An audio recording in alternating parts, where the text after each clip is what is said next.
Estimado telepensante, tengo muy claro que esta es una conversación que usted estaba esperando nosotros repitiéramos con Orlando Sáenz justo en estos momentos que salen estos 50 años de conmemoración, que el presidente Boric le entrega al juez Garzón, que estuvo en Chile, mi estimado telepensante, para el golpe de Estado el 18 de octubre, y le entrega entonces una medalla de condecoración. Bueno, estas son las cosas que uno saca, mi estimado Orlando, tú que fuiste testigo privilegiado de esos hechos hace 50 años atrás, mi estimado telepensante, por si usted no lo sabía, Orlando Sáenz fue presidente de la SOFOFA, estuvo muy involucrado en el paro que se produjo a nivel sistémico prácticamente el año 72. Y Orlando, la primera pregunta que quiero hacerte tiene que ver con unos dichos del presidente Boric, según el cual el héroe de Allende y su carácter heroico está reflejado en todas las ciudades europeas porque, bueno, él lo dice, está lleno, ¿no es cierto?, de alusiones a Salvador Allende, hay muchas estatuas, hay calles que llevan su nombre. Gran batalla cultural ha dado la extrema izquierda para lavar la imagen del señor Allende. ¿No te parece, Orlando? Bienvenido a Esfera Pública. Bueno, sí, oye, me parece, tú sabes que yo tengo, por lo menos creo tener sentido del humor, y yo siempre digo que durante 49 años para atrás me he parecido mucho a estos conjuntos folclóricos chilenos que solamente tienen pega en el mes de septiembre. No ha habido septiembre desde el principio hasta hoy día en que no alguien no se acuerde de la conmemoración y me llame para hacerme alguna pregunta, para aclarar algún punto y qué sé yo. Este año, por supuesto, que el fetichismo de los números hace que esta fecha de 50 sea especial.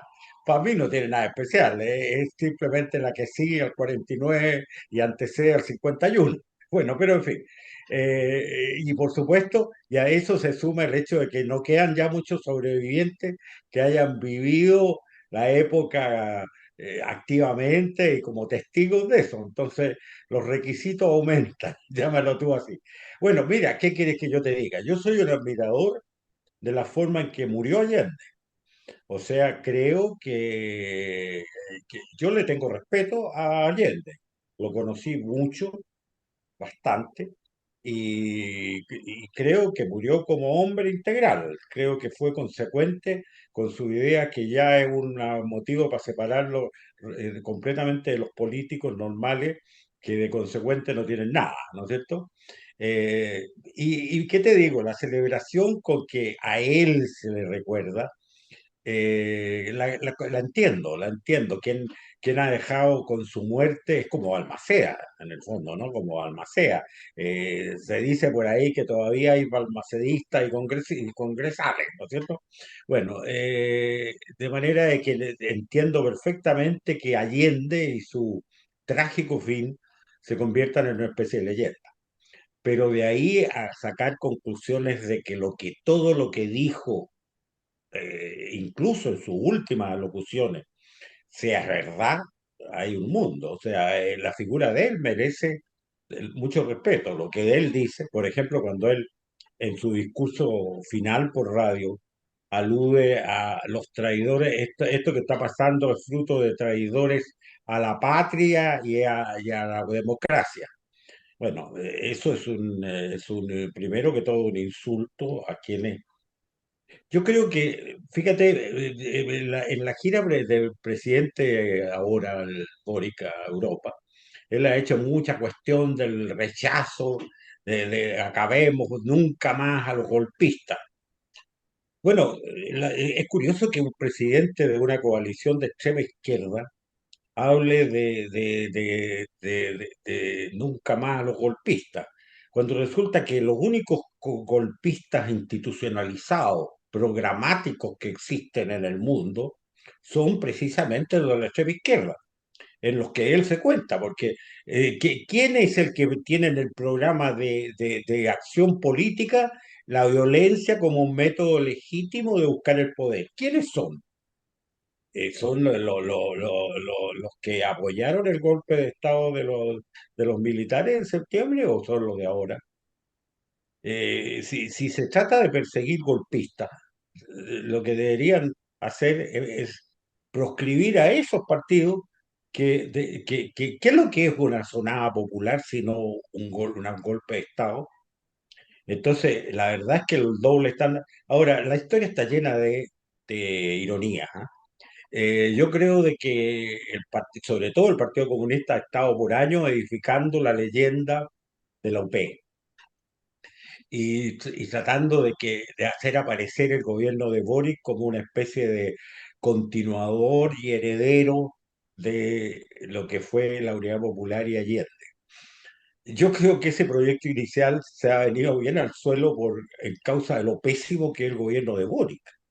Yo creo que en este momento Boric desluce a la Unidad Popular, no la luce, ni mucho menos. Yo creo que es una ofensa para Pinochet, para Allende es una ofensa decirle que es el procreador del actual gobierno, porque el desastre del actual gobierno no. Fíjate que el otro día me pasó una anécdota bien divertida. A raíz de un artículo mío, me llamó un señor, que eso siempre pasa y qué sé yo. Bueno, pero este señor era bien particular, porque de haber sido una persona muy de izquierda, no fue agresivo, no, pero me echaba en cara que yo no hiciera resaltar que en el gobierno de Allende no hubo despojos al Estado por parte de de los partidos que formaban la Unidad Popular. Entonces, que nunca había habido un escándalo en el tiempo de Allende como el de las fundaciones de hoy día o como lo. Entonces, que eso era una cosa que había que hacer resaltar. Entonces yo le dije, mire señor, le dije, la verdad de las cosas es que usted está mal informado. ¿Cómo cree usted que se financiaron los partidos de la Unidad Popular en los tiempos de Allende? No hubo fundaciones, pero lo que hubo fue saqueo de 836 empresas que intervinieron. Fíjate, Vanessa, que yo recuerdo que cuando se produjo el movimiento militar y empezó el gobierno de las Fuerzas Armadas, el plan inicial contemplaba la devolución inmediata de las empresas que habían sido intervenidas. Y empezamos con gran entusiasmo a la tarea de planificar esta devolución. Bastó, oye, pero ¿qué te digo? 4 días de mirar algunas de las empresas para darnos cuenta que íbamos a tener un problema imprevisto, que era que estaban saqueadas de tal manera que lo más probable es que los ex dueños no la quisieran recuperar. Y la verdad es que tú sabrás, porque eres muy joven, pero sabrás que del listado de 836 empresas que tratamos de devolver, muchas, pero muchas, no fueron aceptadas, porque no teníamos salida. En ese momento no había cómo. Mantenerlas bajo la administración del Estado era estarle inyectando todas las semanas recursos para que pudieran subsistir. Devolverlas sin alguna prevención de las demandas contra el Estado por los daños ocurridos durante la intervención era inaceptable para el Estado, que además estaba quebrado. Así que, no. Entonces, ¿qué es lo que tuvimos que hacer? Tuvimos que inventar un artilugio que consistía que el antiguo dueño podía rechazar la recuperación pero que si la aceptaba tenía que firmar un documento que exhibía al Estado de responsabilidades. O sea, que renunciaba a cualquier acción indemnizatoria contra el Estado chileno. Y de esa manera funcionamos. ¿Te fijas? Pero por eso es que salieron después a licitación. Todas las empresas que no fueron reclamadas tuvieron que ser licitadas, arregladas algo, ver cómo. Yo me hice cargo, cuando me fui al gobierno, me hice cargo de la presidencia de CSU, porque era un problema atroz, era un problema, la compañía estaba completamente quebrada, y recuperarla para ponerla en facha de ser licitada tomó 2, 3 años de trabajo intenso. De manera de que esa historia de que los partidos de aquel entonces no tocaron al Estado es bastante cierta en cuanto a que no hubo escándalos como los que hay ahora, pero la verdad es que también eh, metieron la mano en el tarro de mermelada hasta bien al fondo. Pero en fin, No, y ahí mira, tú tienes todo eso, también, ¿no?, el tema de las reservas internacionales, porque hubo una caída muy importante ahí y cómo se pierde toda esa plata. O sea, es evidente que uno sabe finalmente que este tipo de políticos que avanzan su objetivo de poder total no tienen ningún miramiento ni por la institucionalidad, ni por la ética, ni por la moral, ni por la verdad, por nada. O sea, yo tengo una visión muy distinta a la que tú tienes de Allende. A mí me parece que un hombre que intentó imponer en Chile una dictadura castrocomunista, vender a eso sí, Chile claro. y ponerla bajo el paraguas de la Unión Soviética, un hombre que en el fondo hizo sufrir a un país completo en colas de hambre en 1000 días. O sea, porque yo te creo que esto hubiese pasado que hubiesen sido periodos de 8 años, ¿ya? Y que después de 4 años se hubiese empezado a deteriorar. Pero el deterioro, o sea, el impulso del deterioro que inyectó Allende al país, o bajo su gobierno inyectaron los sectores más extremos, que, ¿no es cierto?, del socialismo, que estaba, digamos, con la lucha de clases y con la violencia, qué sé yo, a mí me parece que es absolutamente imperdonable. Por mucho que él se No, haya yo estoy de suicidado, acuerdo contigo. asunto que, No, no, no digas que estás en desacuerdo conmigo, porque yo tengo la misma visión tuya. Yo me refiero a la muerte, a la consecuencia del hombre claro, que dejó la grande, claro que la dejó él, sin duda, ¿no? O fue herramienta fundamental de esta destrucción, pero por lo menos supo decir, bueno, aquí yo soy el que paga y dónde está la cuenta. Y la cuenta le fue la vida, ¿no es cierto?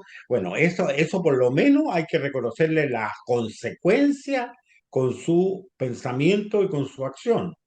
Pero yo estoy de acuerdo contigo que fue un hombre que le causó a Chile un daño, pero tremendo, tremendo. Y a mí me tocó, oye, yo no sé, yo creo, yo no creo en el destino, ¿ah? No creo que estemos condenados a tener una narrativa de vida que está prefijada, no, no creo eso, pero sí creo que algo hay que me hizo siempre ser un testigo privilegiado. Sí. Mi mérito no ha sido otro que estar parado en la esquina donde paró la micro. Eso es todo el chiste. Y me ha tocado episodios. Yo recuerdo, por ejemplo, estoy escribiendo un libro, estoy terminando un libro, para ser bien exacto. Y que no está planeado por 50 años, ni por aprovechar los 50 años, nada por el estilo. Lo vengo escribiendo hace 6 o 7 años atrás. Bueno,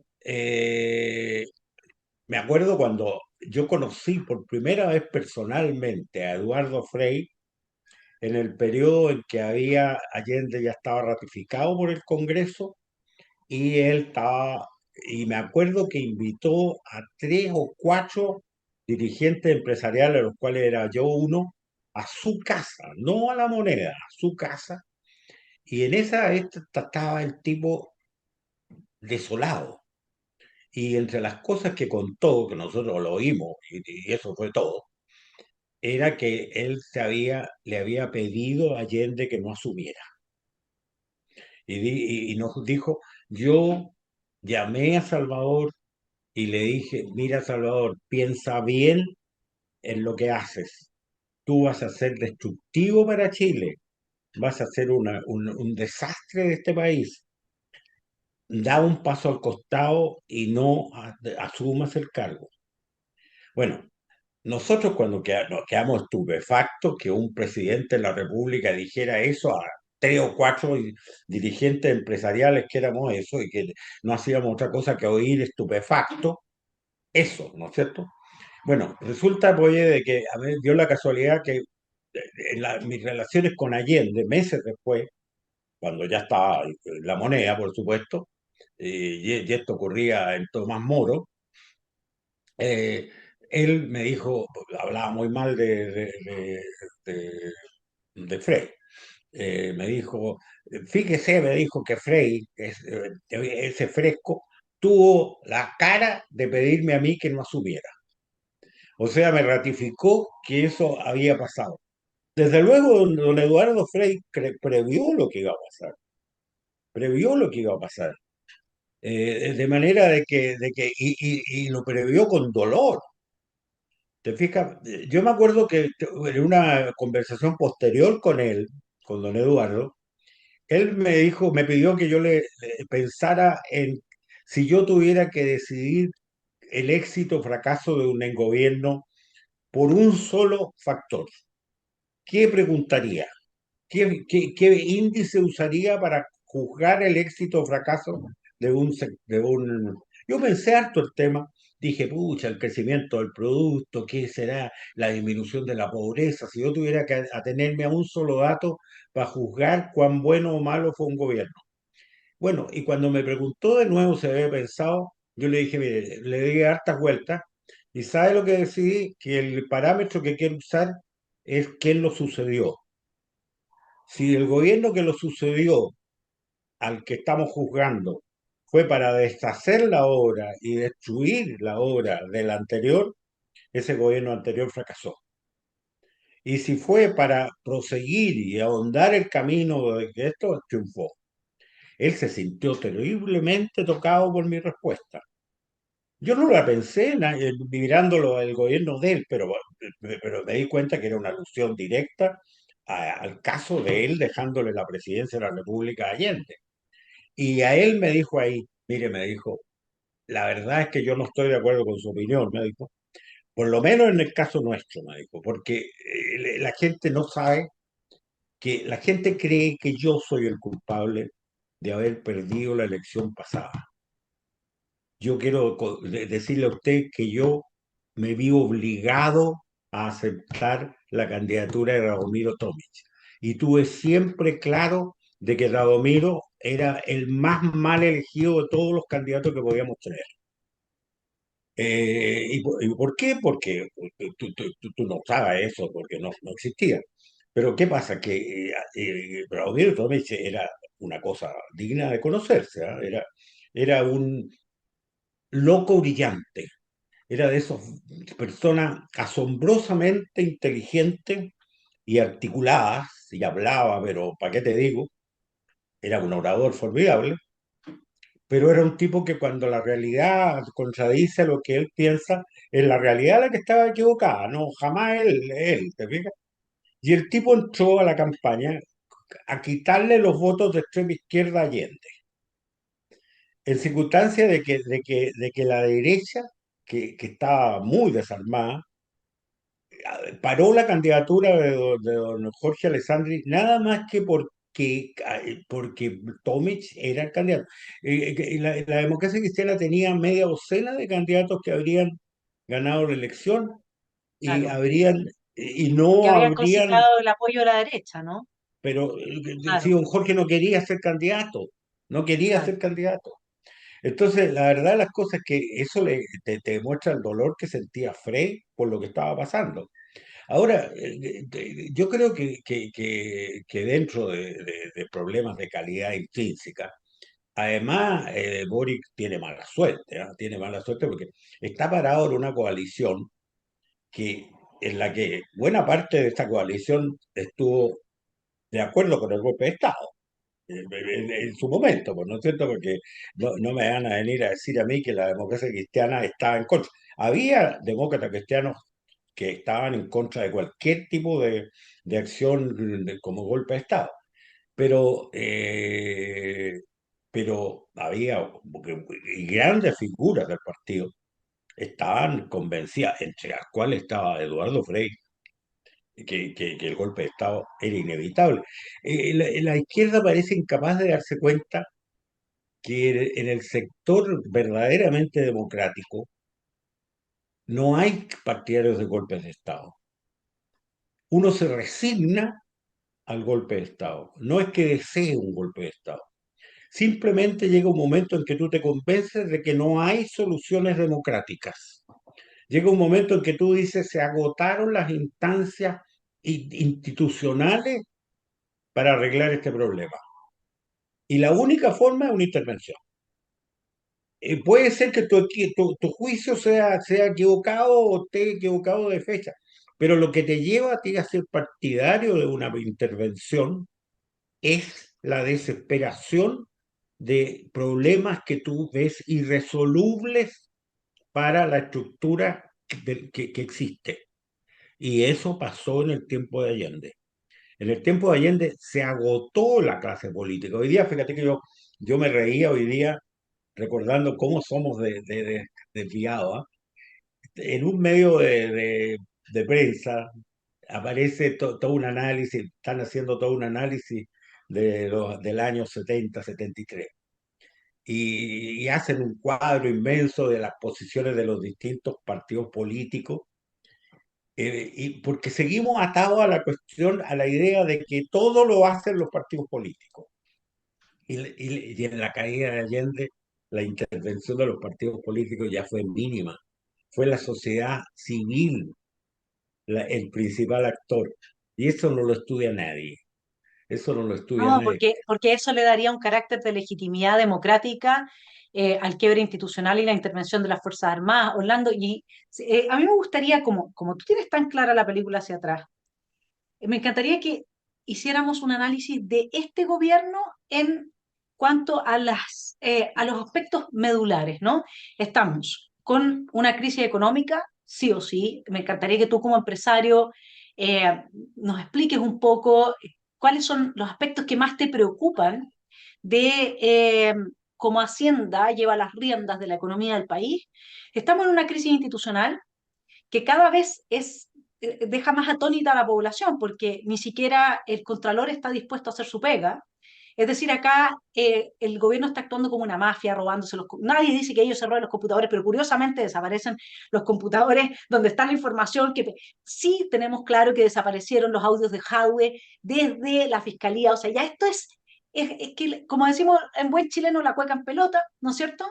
Tenemos crisis económica, institucional, tenemos crisis de seguridad, pero absolutamente rampante. Y dentro de esta crisis de seguridad, mi estimado Orlando, no solamente el gobierno, cuando era bancada, como llamo yo, bancada pro crimen, porque evitó que se legislaran todas las leyes que le ponían un límite al avance del narcoterrorismo y del crimen organizado en Chile, sino que ahora tiene la desfachatez de tratar de introducir cambios en la ley de usurpaciones que la dejan completamente, no sirve para nada, y quieren evitar que se puedan ¿cómo se llama? Los agentes encubiertos de carabineros puedan, sin una orden judicial, es decir, muchos jueces son activistas y sin toda esa burocracia, hacer el trabajo de agentes encubiertos en grupos de crimen organizado, etcétera. Entonces sigue el gobierno en los actos respaldando el deterioro de la seguridad también de nuestro país a través del fortalecimiento, porque eso fortalece evidentemente el crimen organizado cuando yo no puedo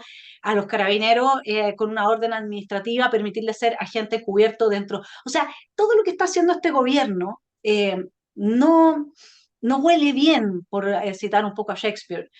¿Cuáles son tus visiones en lo económico, en lo institucional con este proceso y en lo de la seguridad? ¿Hacia dónde va este gobierno de el hijo o el nieto de Bueno, Allende? mira, es una pregunta bien compleja de responder, pero en fin, voy a hacerle empeño a satisfacer. Primero, en lo económico, yo creo que toda recuperación económica pasa por reactivar a la libre iniciativa que es en el fondo la generadora de trabajo, la generadora de recuperación de valor.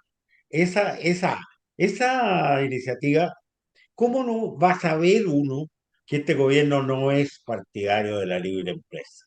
No es partidario de la libre iniciativa.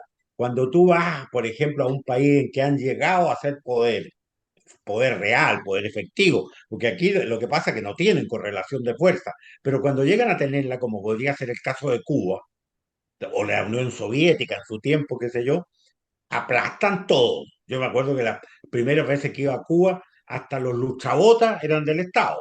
¿Te fijas tú? Entonces, el sector privado sabe perfectamente que está frente a un gobierno que si por él fuera, lo destruiría completamente, como pasó con Allende. Allende dejó el error tal vez de la Unidad Popular, fue creer que tenía tanta fuerza al principio que podía ya sacarse la máscara. Y fíjate que Allende, cuando la última entrevista que yo tuve con él, yo me di cuenta perfectamente que él se daba cuenta que el centro del problema que tenía era el problema de la usurpación que había practicado desde el día uno, porque la gente se olvida de eso.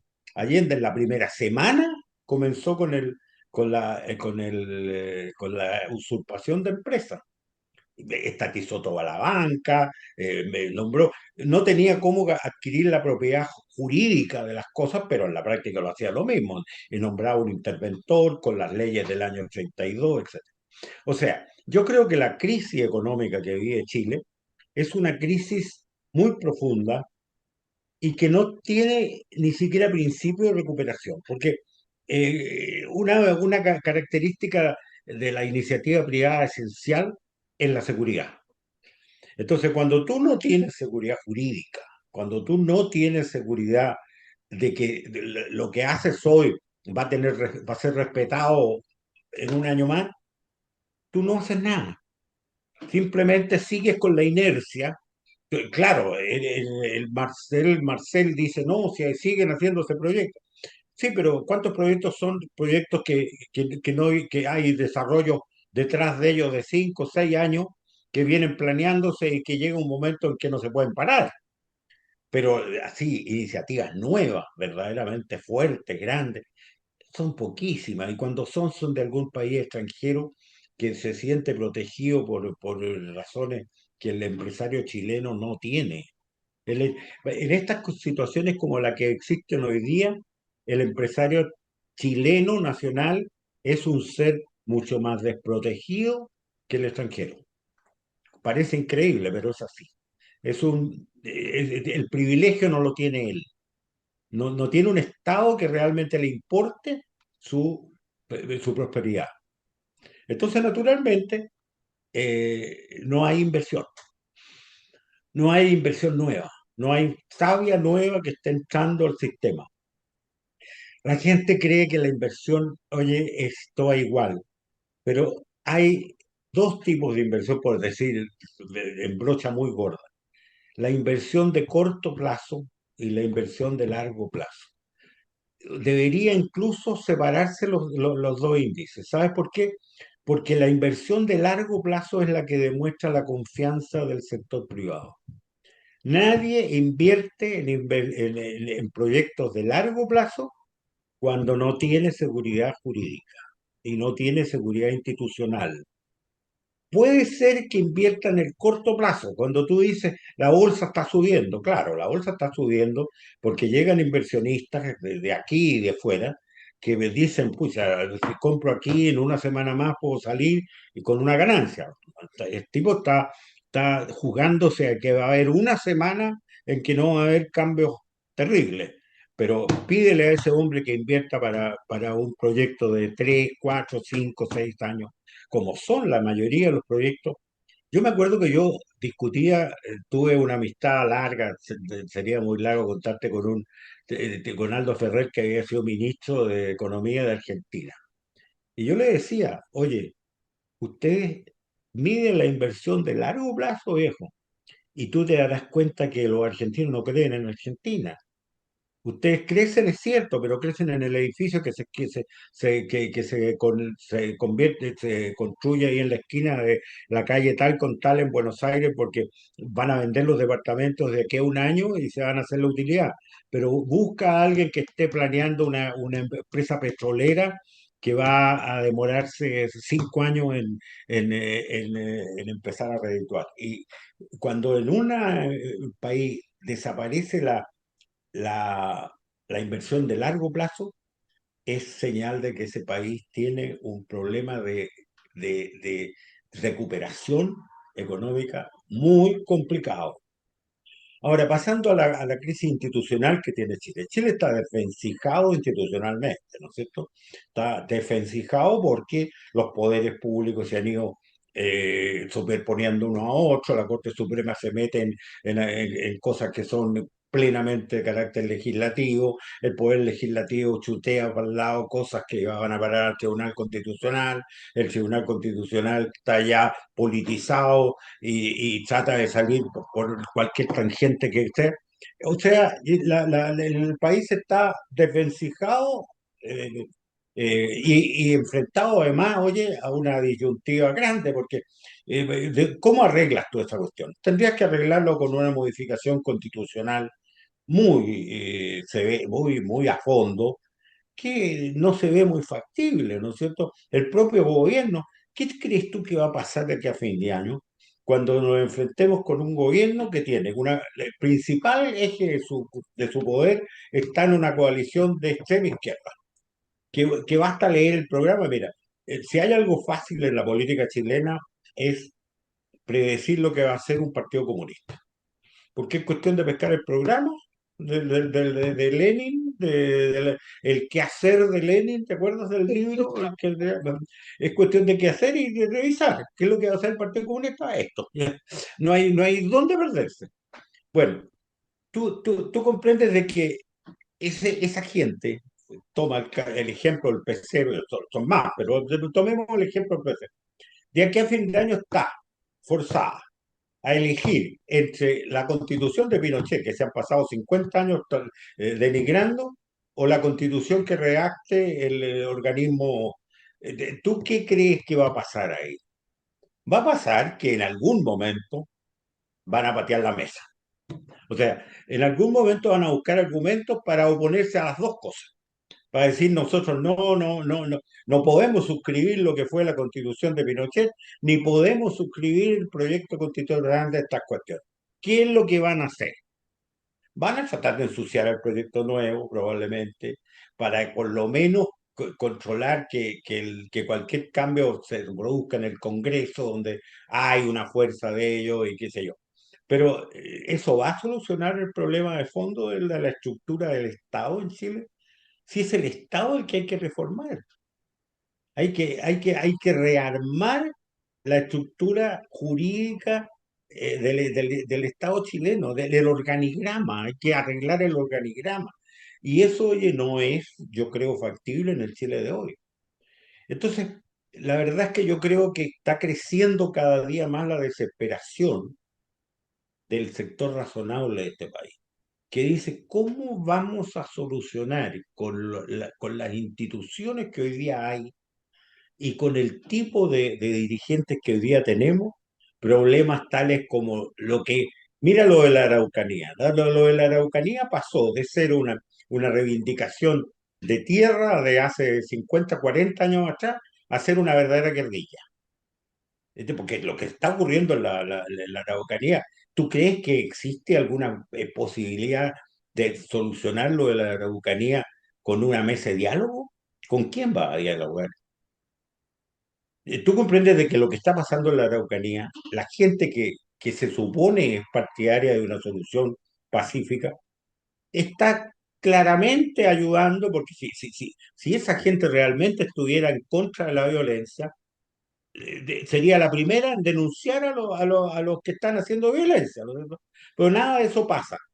Quiere decir que existe una colaboración, aunque sea muy pasiva, existe toda una colaboración de gente que está convencida que no es cuestión de reponer tierra o de hacer este tipo de cosas, porque el problema ya se transformó en una guerrilla de otro carácter. ¿Cómo vas a arreglar todo ese problema dentro de la actual situación chilena cuando las fuerzas que el Estado tiene, ni siquiera el Estado las quiere usar? yo, no, yo no lo ¿Qué rol le asigna en la actual institucionalidad chilena, por ejemplo, a las Fuerzas Armadas? Las Fuerzas Armadas tienen como razón, no te digo principal, como razón de ser la defensa de la seguridad interna y externa del país. Lo que está en Chile pasando está dejando sin propósito existencial a las Fuerzas Armadas. Realmente, las fronteras son un colador, tenemos por declaraciones del propio presidente, tenemos 1 millón de venezolanos aquí adentro, 1 millón, oye, para una población total de 18 millones, 1 millón, caramba, que es grande, ¿no es cierto? Y eso contando solamente los venezolanos.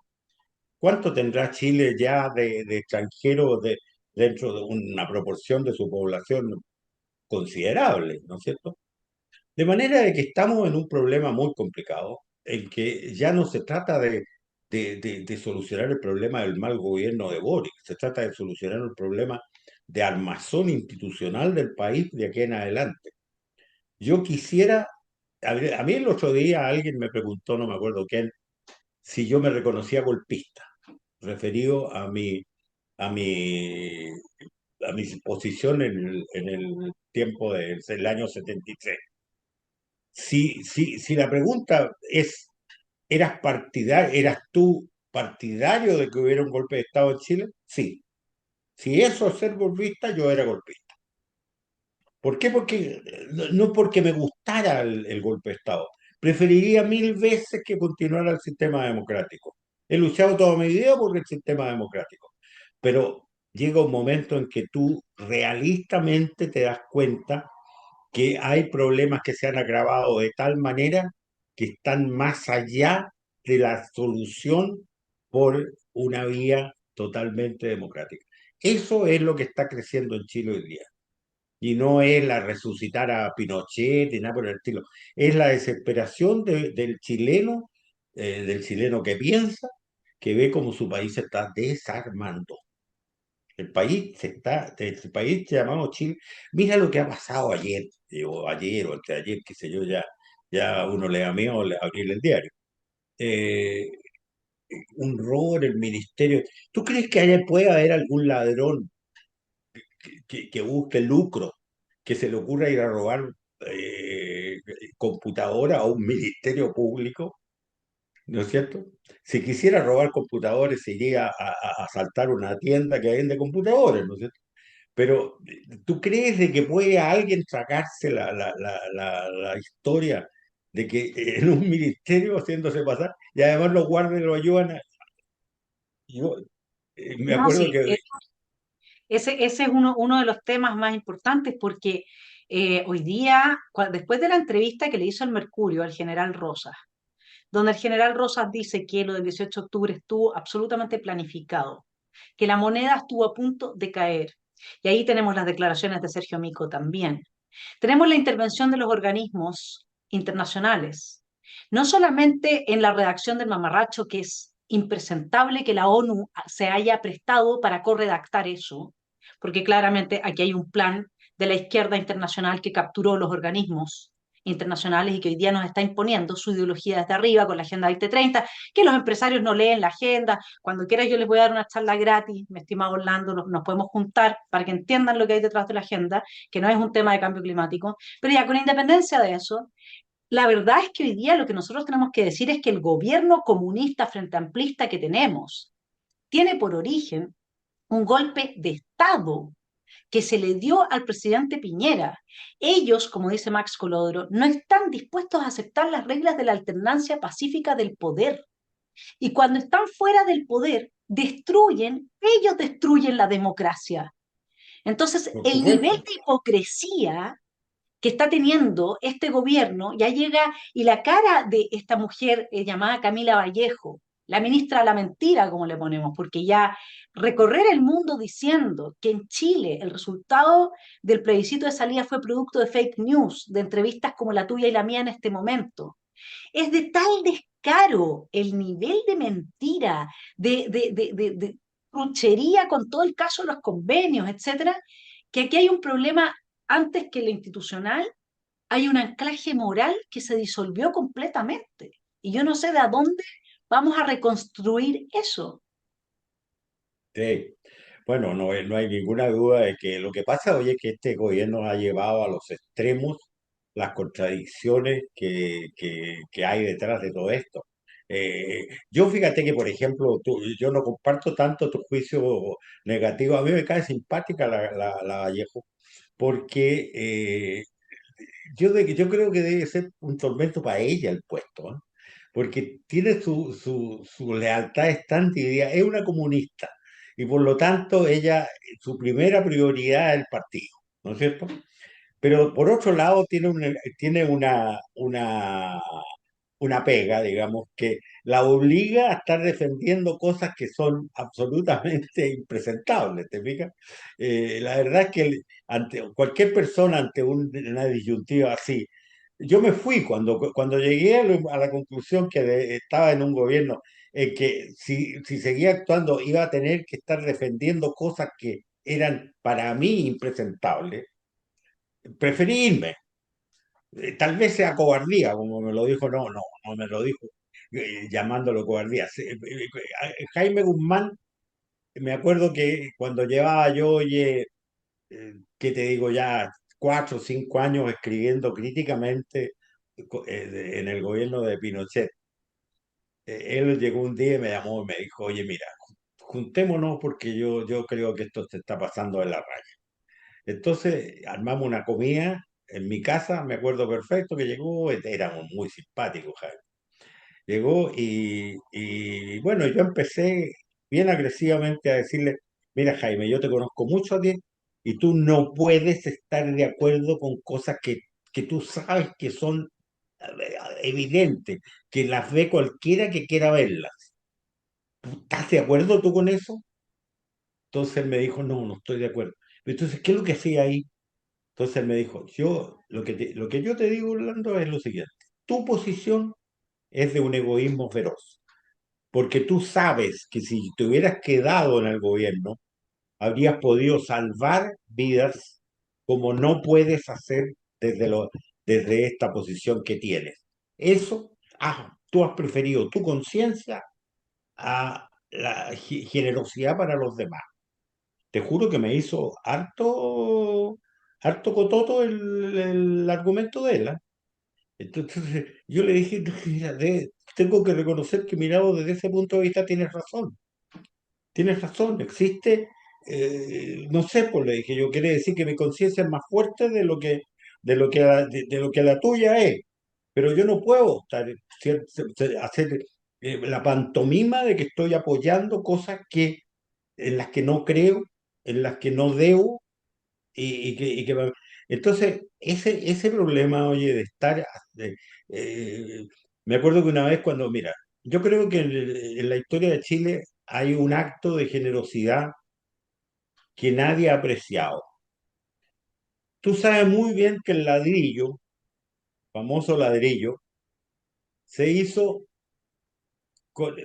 porque nosotros, o sea, me refiero a la SOFOFA, lo armó, lo financió y nunca apareció como tal, sino que todos los que trabajaron en preparar el ladrillo era gente que no sabía que detrás de lo que recibía de pago estaba la sofofa.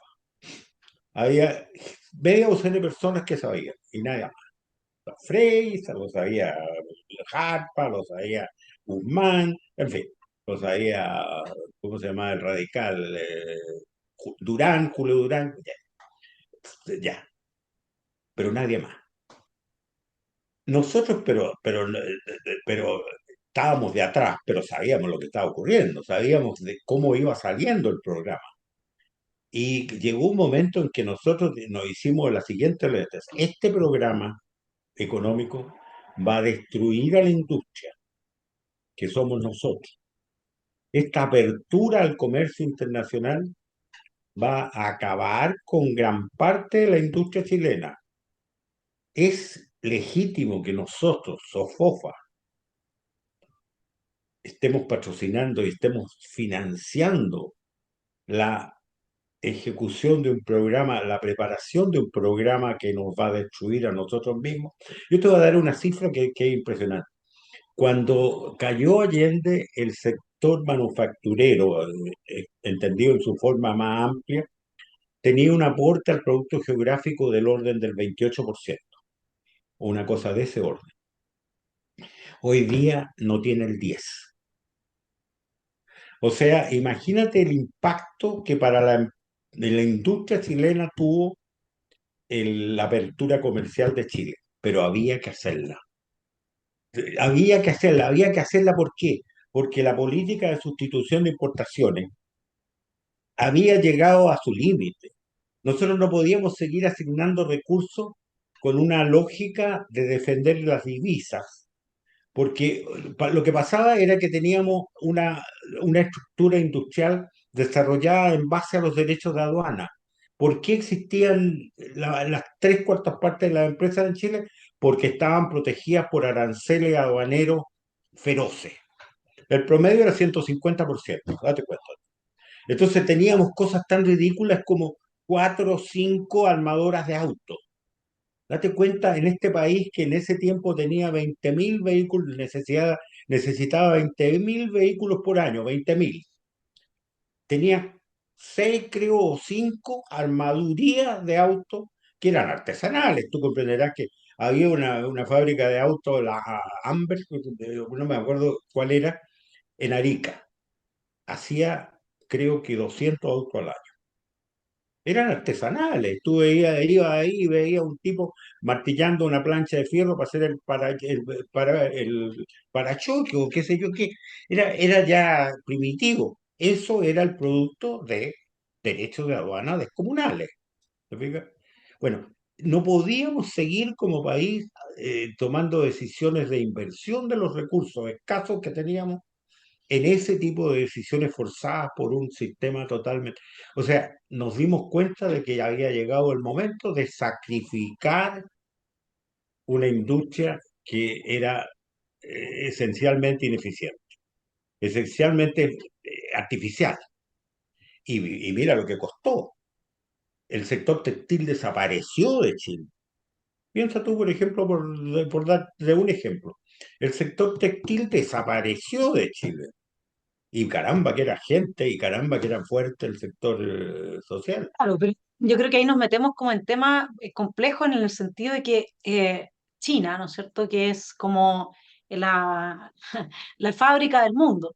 La fábrica del mundo es China porque no tiene las legislaciones laborales que nosotros imponemos en países como el nuestro. Por supuesto, por Entonces, ¿qué es supuesto. lo que pasa? Que también ahí hay una, o sea, yo estoy totalmente de acuerdo, el sistema de sustitución de importaciones, por lo demás, mantenía en la pobreza a la gente y no permitía ningún tipo de competencia tampoco. O sea, era un desastre todo esto. Esto era lo que Adam Smith criticaba, que llamaba el mercantilismo. Digamos, era una forma de mercantilismo el sistema de sustitución de importaciones. Pero el punto clave hoy día es que donde China no tiene ningún encarecimiento en el producto final y por lo tanto es una competencia absolutamente desleal respecto de todos los otros países donde a nosotros sí nos han impuesto leyes laborales que hacen inviable prácticamente competir. Y por eso es que las grandes empresas de Europa se han ido a China y han puesto todas se han trasladado hacia allá. Claro, Y eso claro le que ha dado sí. poder ni más ni menos que al comunismo. Eso es lo más grave de todo, el capitalismo ahí dándole la mano al comunismo. Y como nos queda poco, Orlando, a mí me gustaría volver a un punto que dijiste que me parece fundamental. Esto del qué hacer de Lenin, así como para ir cerrando la entrevista con una proyección de lo que viene. Porque a mí realmente siempre me sorprende la agudeza de tu mirada respecto de ciertos fenómenos que a uno se le va. Pero tú tienes toda la razón. De hecho, haré una columna en torno a esta hipótesis tuya, que el Partido Comunista va a llegar a un momento en que va a decir no quiero ni la constitución de Pinochet, ni la constitución hecha por un consejo que consideramos ilegal porque, qué sé yo, se aceptaron tales indicaciones que violaban los bordes, cualquier cosa se les va a ocurrir. Pero, y han amenazado varias veces, Marcel también lo hizo, con que va a haber un nuevo 18 de octubre. Y esto es como que se empieza a repetir, ¿no? Y ellos contrataron, además en el Estado, 90.000 nuevos funcionarios que no sabemos a qué se dedican. Y dadas las amistades que tienen, eh, ¿qué probabilidades crees tú de que ese quehacer, en vez de transformarse en un trabajo legislativo, se transforme en una crisis violenta que los lleve a ellos a establecer una asamblea constituyente y terminar de apretar la soga que ya nos tienen puesta al cuello? Bueno, mira, yo creo de que hasta este momento todavía el sector político tiene la oportunidad y tiene la, el deber, no solo la oportunidad, de preservar que eso ocurra. Ahora que lo vaya a hacer y lo vaya a hacer bien, es harina de otro costal. Pero yo creo que tal como está la situación hoy día, si el Congreso deja de funcionar en lograr preservar el sistema democrático en forma eficaz, lo que va a producir es un deslizamiento hacia una solución de fuerza. Yo creo que se nos va a repetir el escenario de Allende. Desgraciadamente, Pero Orlando, perdona que te detenga ahí. En la época de Allende habían dos bloques que venían peleando hace rato desde la Segunda Guerra Mundial y había una guerra fría entre ellos que se manifestaba en estos países, digamos, más irrelevantes, como Chile, etcétera. Pero hoy día no hay dos bloques, por Orlando. Hoy día lo que nosotros tenemos prácticamente es, si queremos hablar de guerra, digamos, la guerra se está dando a nivel cultural, se están desmontando los principios de la civilización cristiana occidental en todas partes en Occidente. Esto viene, ¿no es cierto?, de los organismos internacionales y no hay quién apoyaría, porque todo esto siempre tiene un contexto regional, por lo menos. ¿Quién es, Chile solo, Fuerzas Armadas chilenas solas, enfrentándose nuevamente a esta clase política no, inoperante, teniendo yo a no la me vista atrevo jueces activistas, gente presa en Punta Peuco, etcétera? no, yo no creo de que se pueda esperar en eso una solución que se parezca como ocurrió el año 76. Lo que sí te digo que creo que en Chile existe una mayoría sensata que va a buscar alguna forma de que si le obligan a tomar un protagonismo en la solución final, va a producirla. De alguna manera bastante difícil de predecir, pero lo va a hacer. Hoy día la gente no está dormida como estaba hace un par de años. El gobierno de Boric en eso ha llevado las contradicciones a tal extremo y su crisis moral, sobre todo, ha actuado muy fuerte. Yo no creo que en el gobierno haya conciencia del daño que le ha causado el problema ético. Este problema, yo creo que había mucha gente que de alguna manera sentía de que esta gente realmente estaba anunciando una nueva ética o que tenía, pero el verlos convertidos en ladrones vulgares y corrientes, con cosas tan grotescas como lo de esto del ministerio, de que van a robar el computador a un ministerio, ha causado un daño para ellos, pero terrible, pero verdaderamente demoledor. Y que se lo están anunciando incluso figuras que fueron de izquierda. Y mira, fíjate que yo recuerdo una experiencia. Cuando a mí, yo empecé a ejercer la presidencia de la SOFOTFA el 2 de junio del año 71. No habría pasado una semana, ya estaba por supuesto desde marzo instalado el gobierno de Allende. Había sido antes presidente de la CIMER, pero en fin, esto pasó cuando ya era presidente de la SOFOFA. Recibí una invitación para ir a una comida en la casa de un gran amigo mío que era Jaime Said, que lamentablemente está fallecido. Llegué allá y me encontré con que había, oye, una docena de personas, todas ellas más bien ligadas a empresarios, había banqueros y había dos senadores radicales de gobierno. Como estoy escribiendo memoria, estoy detrás de los nombres porque algunas cosas a uno se le olvidan por buena memoria que tenga. Yo todo desde la voz cantante la llevaba un senador que era famoso en ese tiempo que usaba un clavel en el ojal. Nunca andaba sin una flor en el ojal. Le decían incluso así, el hombre de la flor o algo por el estilo.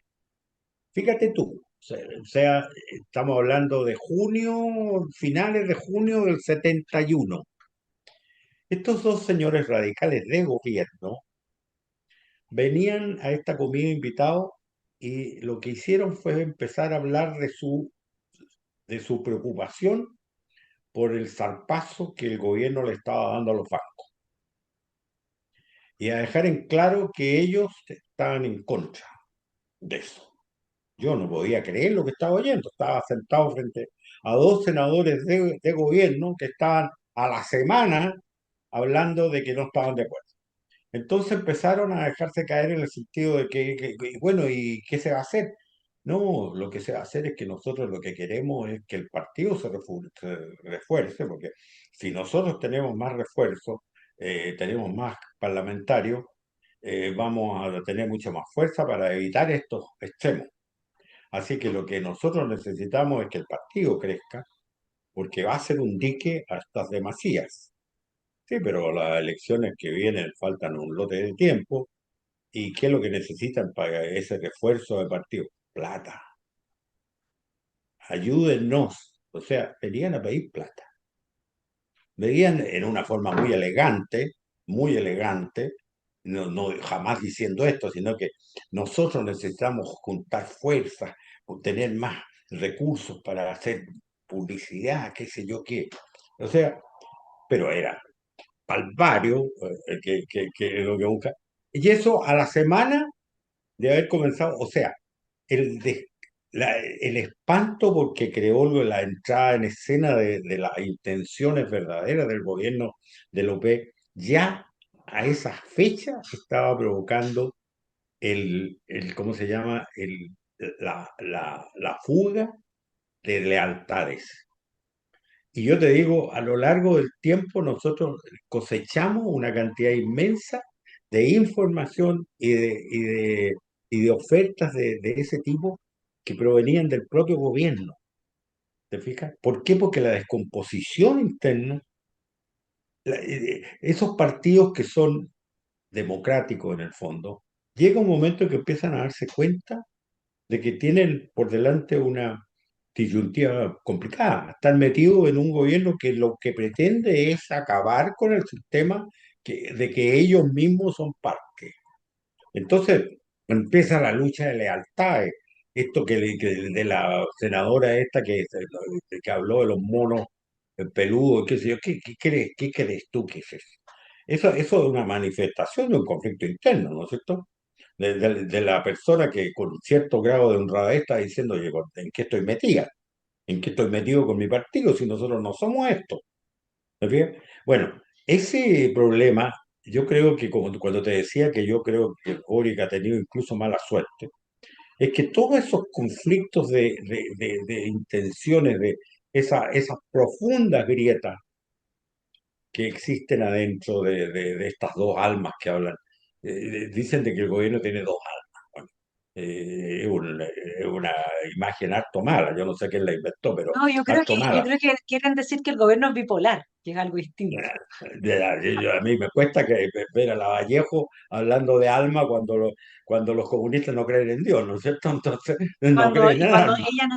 ella no, yo no te discutí lo de la Vallejo, pero la verdad es que ella lo que trasunta en su aspecto es ser una persona totalmente desalmada. O sea, no es que ella esté en una posición tan difícil y que tiene que ser leal a su partido. Yo creo que ella es absolutamente comunista y convencida, y como dice aquí llegó el diablo comunista, bueno, está diciéndonos cuál es su fe metafísica, pues, ¿no? Es que no hay Así que, pero comunistas no convencidos, ese es el problema. El comunismo es no, una entonces religión, ella lo hace feliz porque en el fondo todo esto va en pos del objetivo que ellos tienen, es que es seguramente lograr así, el ¿no? poder total. Sí, eso Sí, es cierto, yo creo que sí. Ahora, el problema se le presenta cuando tiene que elegir entre la lealtad al partido y la lealtad al presidente que está sirviendo, ¿te fijas?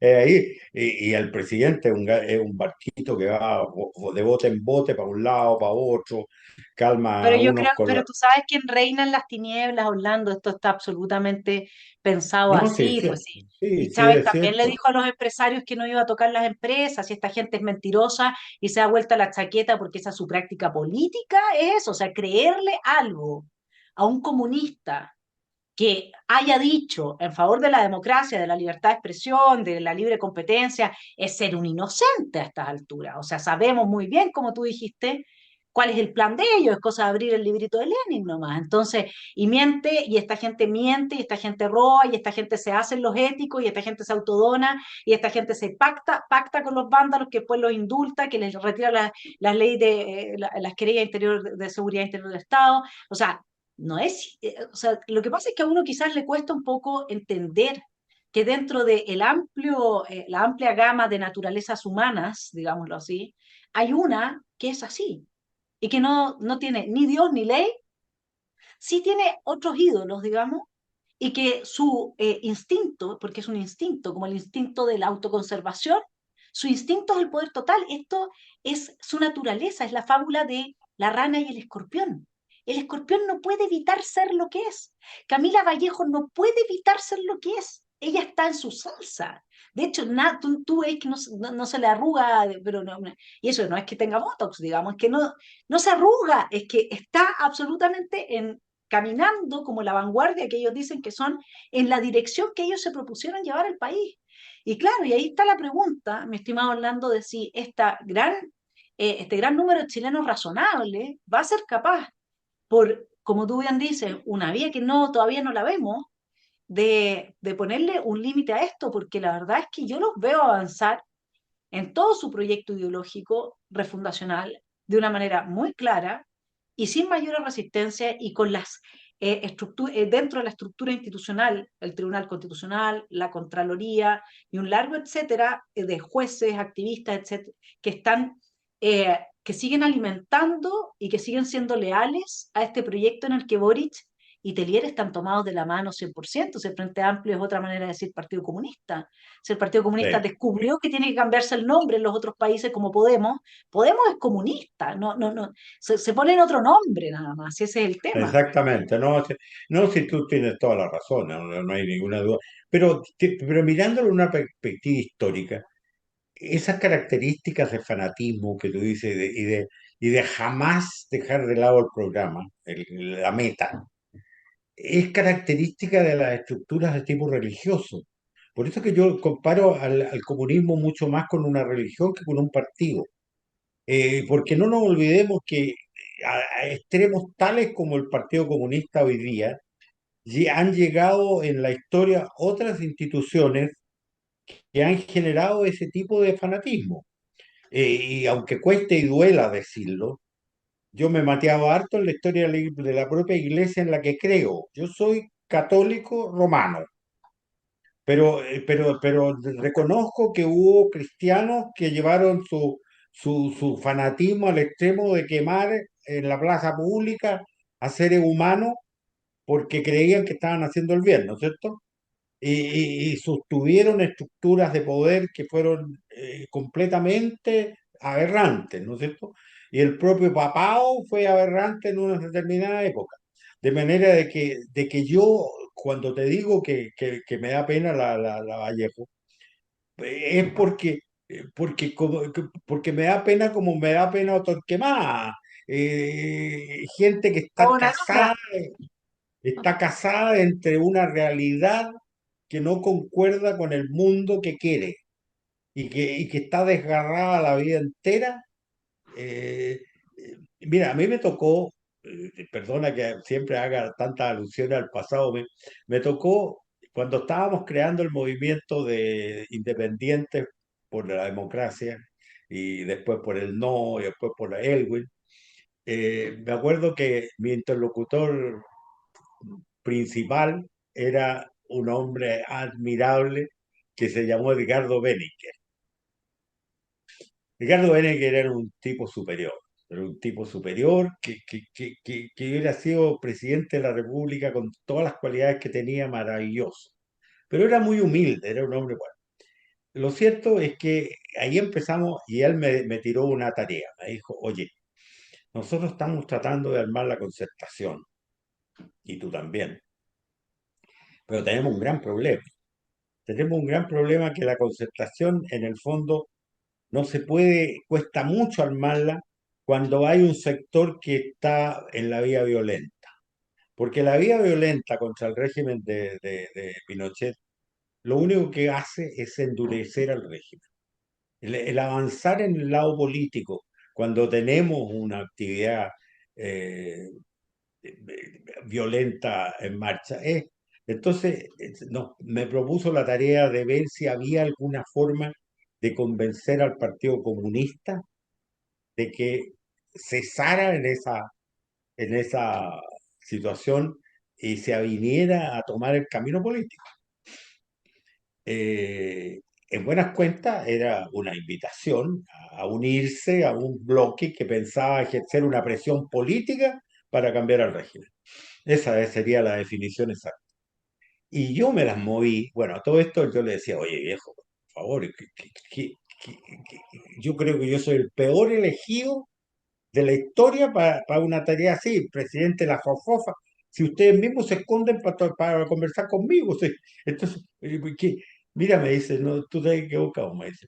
Tú tenés, primero que todo, ellos saben perfectamente que tú no eres de ningún partido de independencia, y sobre todo, eres un tipo que se ha pasado una noche conversando con Castro, y esto, no creas tú que. Bueno, total, para hacerte corto el cuento, logré después de muchas movidas y qué sé yo, y tirar anzuelos por todos lados, iniciar un diálogo absolutamente establecido y regular con una gran figura del Partido Comunista. Y ahí, después de 4, 5, 6 reuniones, yo me convencí que no había cómo sacarlos de la vía violenta. Y me topé con toda la dogmática del Partido Comunista y ahí empecé a entender el Partido Comunista. Entonces yo dije, no, esta cuestión no tiene ninguna lógica dentro del mundo político. Esta gente no es, estos son monjes de una secta, esa es la realidad. Y están imbuidos de tal manera en su lógica que no hay cómo sacarlos de ahí. No hay cómo sacarlos. Y uno puede mostrarle la realidad que sea y van a seguir en su ruta. Van a seguir en su ruta. Y los demás, desgraciadamente, no lo creen así, porque los demás no son así. Los demás partidos no se dan cuenta ni estudian historia. El Partido Comunista ha eliminado a los que primero elimina es a los que fueron sus aliados en el camino, ¿no es cierto? Acuérdate de los mencheviques, esos fueron los primeros que fueron al matadero después de tomar el poder los comunistas, ¿no es cierto? Eso es una lección que la historia te lo muestra en cuanta parte ha habido. Entonces, ver a ese partido asumiendo banderas como la de la lucha por la democracia o banderas como los de derechos humanos, cuando por 100 años lo único que hicieron fue violar la democracia y los derechos humanos en cuanta parte tomaron el poder, resulta, yo creo que hay un momento en que el cinismo tiene, oye, dividendo. Yo creo que cuando una persona es muy, muy, muy cínica, nosotros como que nos amedrentamos ante ella, decimos, oye, qué cosa más. Este gallo, me recuerda un chiste muy malo del tipo que le hacía proposiciones deshonestas a cuanta mujer veía que pasaba al lado de él.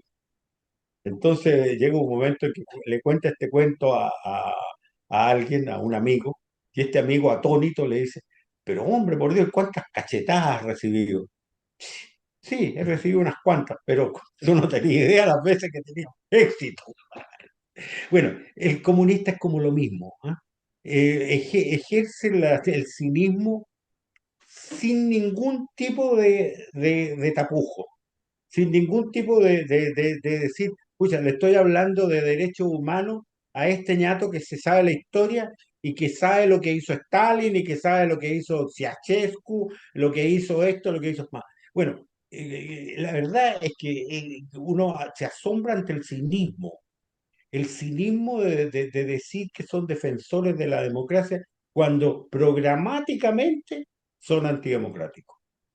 Programáticamente, si usted le leera los textos de ellos, ¿no es Claro, cierto? porque mi estimado Orlando, eso está en su naturaleza y es una real pena. Podríamos armar un congreso, cuente conmigo, porque Chile Vamos no ha entendido que no va a haber ninguna manera. de cambiarlos de ruta, como dices tú, que esta gente, y te recomiendo un libro de Richard Brundtland, te puedo mandar la referencia, lo tengo incluso en PDF, se llama Marx y Satán. Este Richard Mm. fue cura, bueno, perdón, un pastor que estuvo preso 14 años en Rumania, que es un libro muy cortito, hace un análisis de la poesía satánica de Marx y de las referencias que hay históricas de la pertenencia de Marx a la iglesia satánica.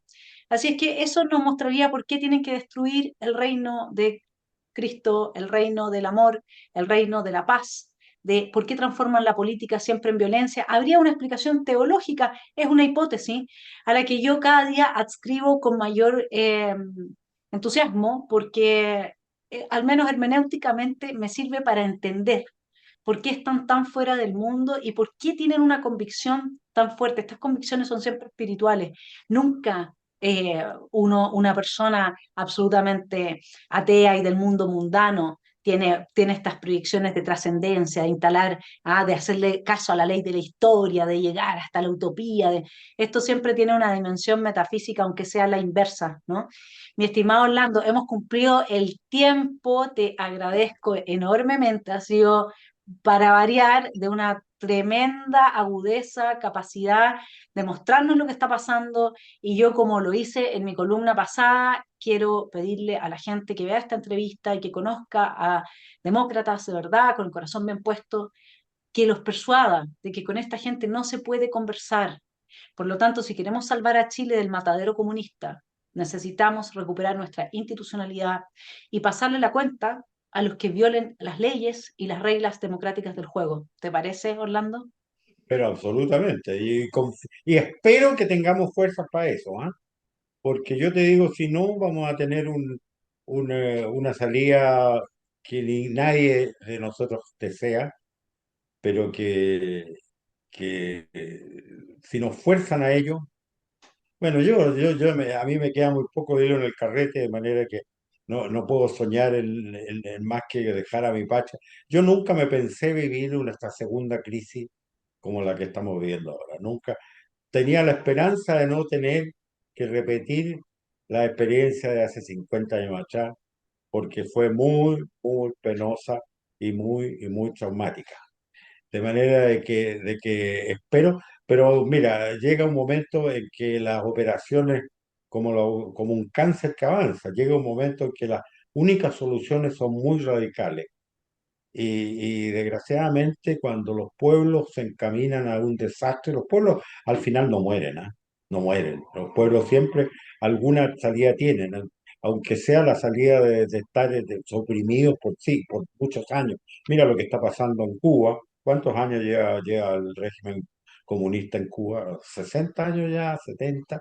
Bueno, de manera de que el pueblo chileno va a subsistir seguro, pero la forma en que va a subsistir, si va a ser como hombres libres o como esclavos, eso está por verse, porque la libertad no es un regalo que pase a ser propiedad, es una cosa que hay que defender todos los días, ¿no es cierto? Como todas las cosas en que uno cree, como todos los valores en que uno cree no son gratis, Así es.